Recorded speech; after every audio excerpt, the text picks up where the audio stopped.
Hello, overachievers. Welcome to YVR Capital.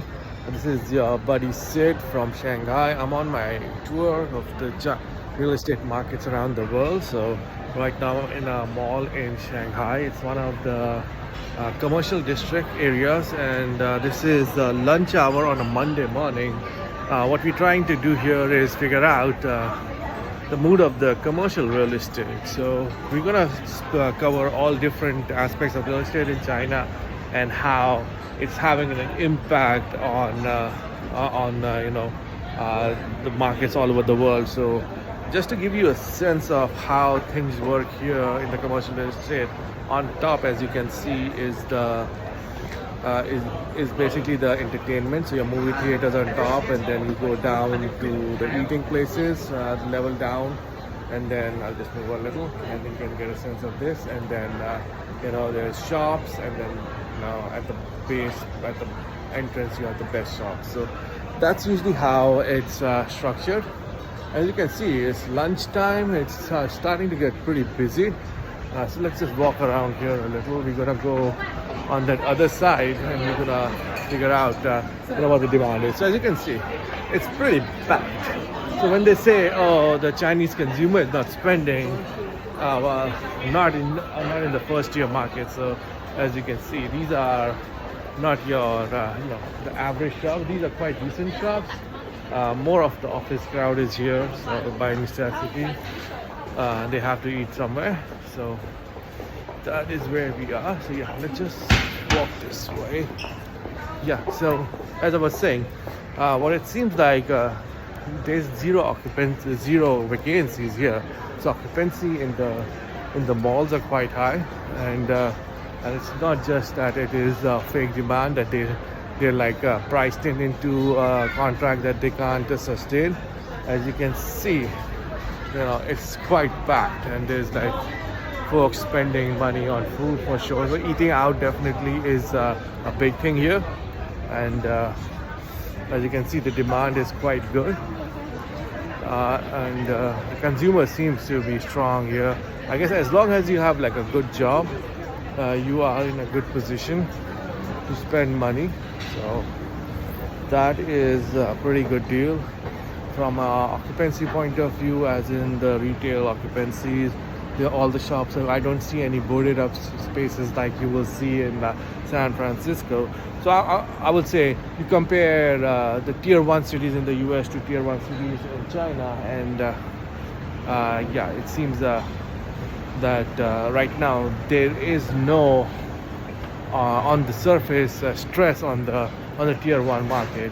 And why that is important is because money flows have been, capital controls, a different matter. We'll discuss that in a separate topic.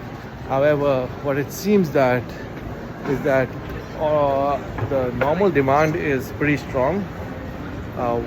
Capital markets, we can discuss. Let's not discuss that today. What we want to understand is the consumer, and this is just after the New Year's, and usually anybody who has to travel and spend has already traveled and spent. But still, it's on a Monday afternoon. There's a lot of demand out here. So and I picked this out at random. This is not like the most famous place, and as you guys can see, pretty well maintained, stocked. A lot of demand, as in from a production to the shop, it's all filled up. So that is there, and I might come in the evening just to see how the sales are happening, because people are just coming here for their office break. So more of the eating thing is going on. But as you can see, if they are stocking up, then that means there are sales. So I wouldn't worry about the tier 1 market. Now, how that impacts the outflows is a different matter. What happens is, if you have a lot of money being generated here, it has to either be reinvested in the US, or it has to go back outside to be paid out to the investors, or the surplus income is shipped out to be invested in other markets. And Canadian market, New Zealand market, Australian market, and the US market is where inflows have been.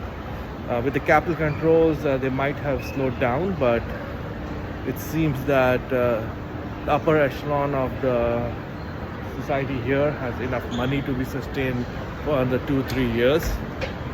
Where it is going, that's going to be an interesting market, but I don't see an immediate impact just from looking at the consumer here right now, that there's going to be impact in this year or next year on the markets.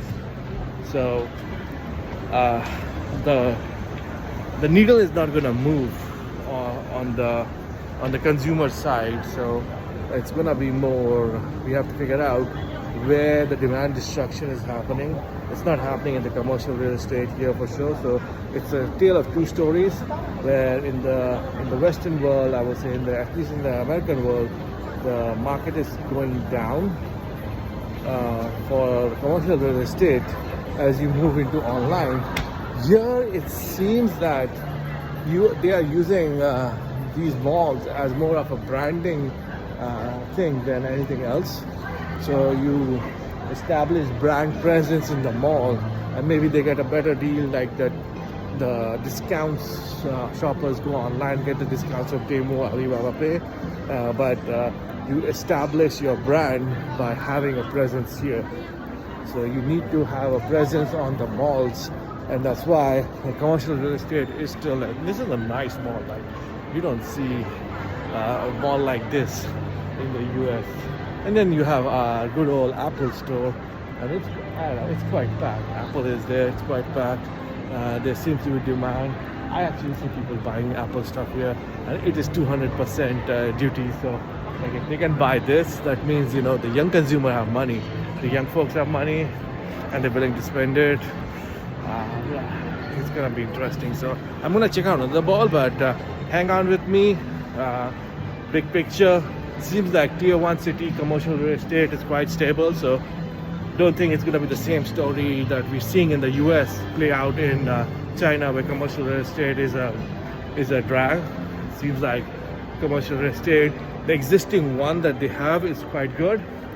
Nothing's going to happen now. If they're building it out, now that is the one you wanna think about. All right, see you guys later. Bye.